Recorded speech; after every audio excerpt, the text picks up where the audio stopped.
Bonjour à tous et bienvenue sur cette nouvelle vidéo du petit jeu anatomie. Allez, c'est reparti pour de nouvelles observations. Je vous laisse observer ce cheval. Mettez la vidéo sur pause comme d'habitude si vous en avez besoin. Moi, je passe aux réponses tout de suite. Donc surtout, prenez votre temps. Le but, c'est de travailler votre œil. Allez, c'est parti. Alors, qu'est-ce qu'on voit sur ce cheval? Plusieurs choses. Déjà, si on regarde ça c'est quelque chose, vous allez voir quasiment sur toutes les vidéos, c'est une comparaison qu'on va faire à chaque fois parce que c'est hyper important. Donc déjà, si on regarde là notre coude, on voit qu'on manque de tonus pectoral. Vous voyez dessous, là, ça dépasse vraiment notre ligne du coude. Donc, on a un manque de tonus pectoral. Et ça se voit aussi ici. Vous voyez, là, on a une ligne qui indique qu'on a un trapèze sous-développé, mais surtout un cheval qui manque de muscles posturaux et donc du coup le garrot qui vient un peu s'écraser dans le corps, on va dire, entre les deux antérieurs. Cette ligne-là, elle est apparente, alors soit quand on a vraiment un gros problème de musculature au niveau du trapèze, quand on a un problème de manque de muscles posturaux, ou alors quand on a un cheval en croissance. Comme d'habitude, je ne sais pas du tout ce cheval, je ne connais pas son histoire, je ne sais pas quel âge il a, ni s'il a des pathologies. Mais si on regarde, il y a une arrière-main très développée, un cheval un peu plongeant vers l'avant sur l'épaule avec une épaule très développée et une toute petite encolure. Alors, c'est possible que ce soit un cheval en croissance, que ce soit un cheval qui est 2, 3 ans sous-développé peut-être un peu, ou un cheval de course qui ont tendance à vraiment être toujours sur l'avant-main. Ce ne sont que des suppositions, on peut avoir d'autres problèmes dont on va parler juste après. Donc, en termes simples, qu'est-ce qu'on observe aussi? Une encolure creuse sur la ligne du dessus. Donc là, vous voyez, on a un gros trou ici. Là, ici, c'est sous-développé. Et là, à cet endroit-là, dans l'encolure, au niveau de la ligne du dessous, par contre, on a une bosse à cet endroit-là avec une encolure en col de cygne. Donc, elle est faite à l'envers, hein. Nous, on aimerait bien qu'ici, on ait une belle encolure ronde et que là, ça suive le même mouvement ou alors que ce soit droit. On voit là un tout léger coup de hache, vraiment très très léger, mais il est présent quand même. Qu'est-ce qu'on observe encore? On observe du coup un garrot creux, comme on l'a dit précédemment, et aussi des fessiers, un fessier surdéveloppé. Alors ça, on va en reparler un tout petit peu après, mais vous voyez là, on voit vraiment cette ligne-là qui indique qu'on n'a pas une musculature harmonieuse au niveau des fessiers. Ensuite, alors, en termes anatomiques, donc si on parle muscles, à cet endroit-là, qu'est-ce qu'on a? On a le dentelé cervical, donc qui est sous-musclé et qui explique pourquoi on a un trou là, mais on a aussi le splénus. Donc le splénus, ici, on voit qu'il est surdéveloppé dans cette zone-là. Le splénus, il faut savoir qu'il se rattache jusqu'à la base du garrot. Donc en fait, il serait sous-développé ici un petit peu et par contre surdéveloppé dans cette région-là. On a un trapèze qui est sous-musclé. Là, on voit bien le trapèze cervical, pardon, le trapèze dorsal et d'ailleurs même le trapèze cervical. Là, on voit bien que c'est sous-musclé. On a un trou. Le biceps fémoral qui est surmusclé, celui-ci. Toujours renforcer notre ceinture thoracique. Et là, au niveau des muscles, on a l'homo transverse et le brachiocéphalique qui sont surdéveloppés. Donc, si je vous mets la petite photo de notre cheval sans la peau, donc avec les couches musculaires, on voit bien ici le trapèze qui est dans cette zone-là, le splénus qui est ici, donc c'est vraiment cette partie-là qui est surdéveloppée. Et en fait, le splénus, vous voyez, là, il passe, hop là, sous le trapèze et en fait, il vient en profondeur s'insérer sur nos vertèbres thoraciques, sur environ la 3e vertèbre thoracique à cet endroit-là. Aussi, donc le splénus, c'est pas que un muscle du haut, mais dans cette partie-là, on a une partie de fascia. Donc, c'est aussi pour ça que ce muscle-là, souvent, se surdéveloppe dans vraiment sa partie musculaire qui est présente ici. Et qu'ici, quand on parle de cette zone-là, on ne parle pas forcément du splénus, parce que bien qu'il s'y attache, ce n'est pas lui qui va donner de la masse à l'encolure dans cette zone-là. Donc, notre biceps fémoral qui est ici, et vous voyez cette ligne-là, c'est vraiment celle qu'on voyait sur la photo précédente, donc cette partie-là du biceps fémoral. Et donc, à l'avant, notre homo transverse, donc qui lui est juste ici et qui remonte jusque là, et notre brachiocéphalique qui lui vient passer devant l'épaule, il s'attache sur l'humérus et il suit un peu le mouvement de l'homo transverse et il s'attache sur le crâne. Ensuite, donc, dans les vidéos précédentes, on a déjà parlé du biceps fémoral donc en mars. On a parlé des trapèzes dans la vidéo du mois dernier en septembre et le dentelé qui est sous la masse là, le voit juste dépasser ici et après il vient en profondeur dans les cervicales et ventrales là. On en a parlé aussi dans la vidéo du mois de septembre. Donc, je ne vais pas revenir là-dessus parce que le but, c'est qu'on voit de nouveaux muscles. Donc, aujourd'hui, on va parler un peu du splénus, de l'homotransverse et du brachiocéphalique. Allez, c'est parti. Alors, l'homotransverse, il a comme rôle de protraction de l'antérieur. Donc, il va avancer le membre antérieur. Il va faire une extension des cervicales parce que vous voyez, il vient s'attacher aussi, hop, tout en haut là, et il passe sur la ligne des dessus des cervicales. Donc, quand cette partie-là va se contracter, on va avoir une extension dans cette zone-là, mais aussi une flexion cervicale parce qu'il passe juste là dessous et du coup, il va venir fléchir cette partie-là des cervicales. Donc, quand il se contracte, il va aussi venir fléchir toute cette zone-là. Ensuite, on a le brachiocéphalique. Le brachiocéphalique, donc qui... Alors, si vous regardez sur les livres d'anatomie, il est souvent dit que le brachiocéphalique est le membre principal qui va vous permettre d'avancer l'épaule et donc, de venir avancer le membre. Quand on regarde les études qui ont été faites sur ce muscle-là, sur son activité lors du mouvement, il est noté que c'est vraiment pas lui qui permet d'avancer le membre, il vient juste assister à la protraction. Mais on a tout d'autres muscles dans l'encolure qui se rattachent sur les antérieurs et au niveau là de l'épaule, qui eux ont beaucoup plus d'activité que le brachiocéphalique. Par contre, le brachiocéphalique, il permet une flexion de la tête. Donc, vous voyez, comme il se rattache sur la tête, quand il se contracte, il va permettre une flexion parce qu'il vient là par-dessous les cervicales et une latéroflexion de l'encolure. Donc, quand il n'y a qu'un seul côté du brachio qui vient se contracter, on va venir fléchir l'encolure comme ça. Donc, quand vous demandez ce qu'on appelle un peu une session de nuque en tournant avec une incurvation, c'est votre brachiocéphalique qui va venir prendre le dessus. Euh, L'homo transverse, je vais juste revenir dessus pour être clair. Donc, vous voyez, il vient ici, là, il s'attache sur la scapula. Et il s'attache aussi un petit peu sur la crête humérale, donc l'humérus qui est ici. Et après, il vient en haut jusqu'à l'atlas, donc la première cervicale. Donc, quand il va se contracter, cette partie-là, elle va venir mettre en extension la tête. En fait, elle va relever la tête. Et par contre, cette partie ici va permettre de fléchir votre encolure. Donc, du coup, c'est un muscle qui a des actions un peu contraire, on va dire, parce qu'en fait, il passe par-dessous les cervicales là et ici, il passe par-dessus. Donc, vu que la tâche est différente, on a une action différente. Donc, tout dépend de la partie du muscle qu'on demande de travailler. Cette partie-là, elle va venir aussi assister le brachiocéphalique. Donc, ils vont travailler ensemble et du coup, l'homos transverse va surtout permettre l'avancée de la scapula et donc l'avancée de l'antérieur.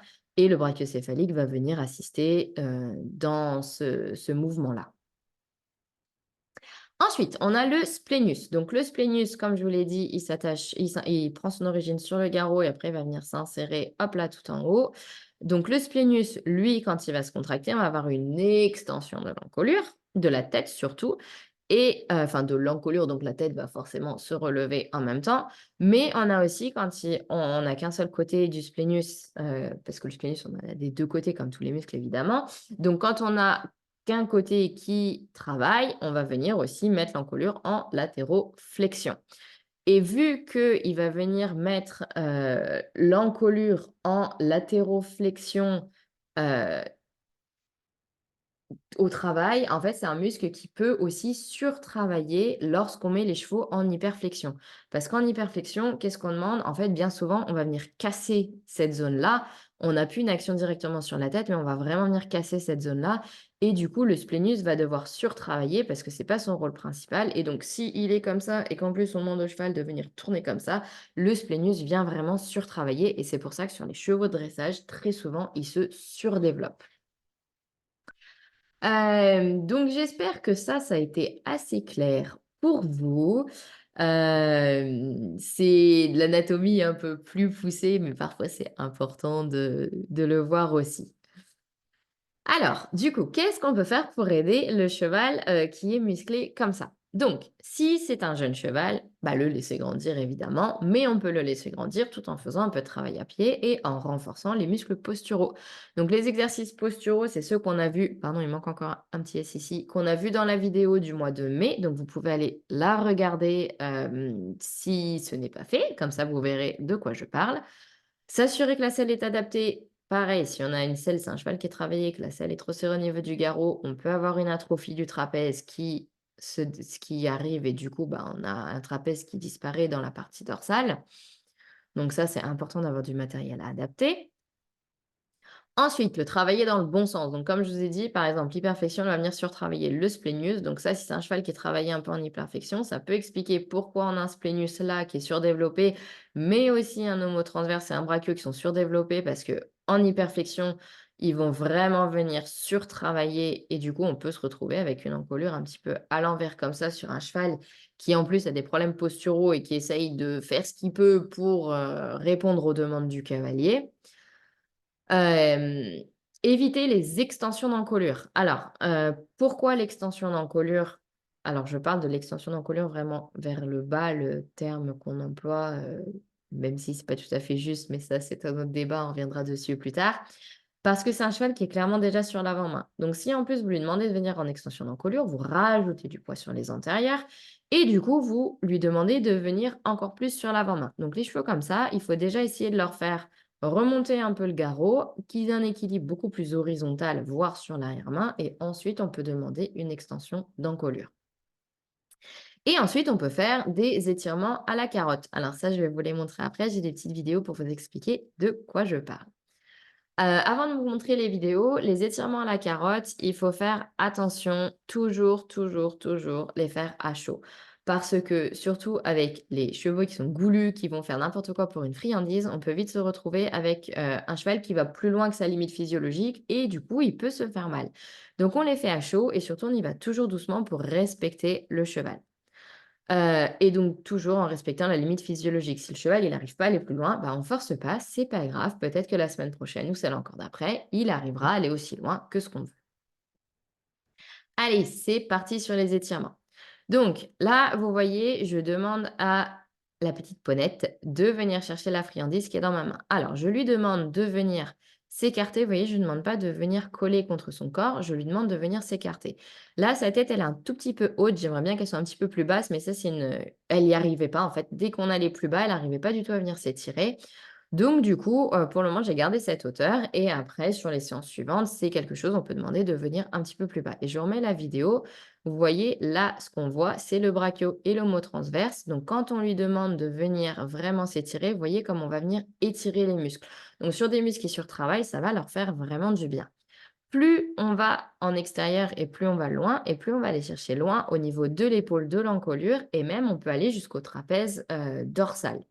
Ça, c'est un très, très bon exercice que j'aime beaucoup faire pour les chevaux qui ont tendance à être vraiment «serrés» entre guillemets dans l'encolure et les épaules, qui ont tendance à avoir des contractures, des bonnes tensions à cet endroit-là. C'est un étirement qui les aide vraiment. C'est à faire régulièrement. Les étirements à la carotte, c'est pareil. En général, je les préconise 3 fois par semaine, ça suffit largement. Quand on les fait trop, ça peut être néfaste aussi et on les fait jamais, trop longtemps. C'est-à-dire qu'en général, on va les faire pendant 4 à 6 semaines, puis on arrête, on fait une pause et après on peut, si on a eu l'effet qu'on veut, on peut y revenir, de temps en temps pour vérifier si le cheval est toujours aussi souple. Ensuite, alors là, je vous montre un deuxième étirement où là, pour le coup, on essaye d'aller plus loin. Le but, c'est qu'elle vienne toucher son grasset. Donc, vous voyez dans cet étirement-là, la partie haute du brachio et de l'homotransverse travaille un petit peu différemment et moins. Par contre, vous voyez, cette partie-là, elle va vraiment venir s'étirer. Donc, on va étirer la base du brachio et la base de l'homotransverse. Par contre, en faisant cet étirement-là, on aura beaucoup moins d'effet sur le trapèze, plus haut dans l'encolure. Alors, sur la partie cervicale, oui, sur la partie dorsale, non. Donc, si on veut viser le trapèze, il faut plutôt partir en extérieur, donc éloigné du corps du cheval. Et le dernier étirement que je voulais vous montrer aujourd'hui, hop, c'est pour le splinus. Alors ça, évidemment, il y a Coquin qui va faire la star sur la vidéo, ma petite mascotte. C'est un exercice qui peut être assez compliqué. Là, vous voyez qu'elle n'arrive pas vraiment à venir.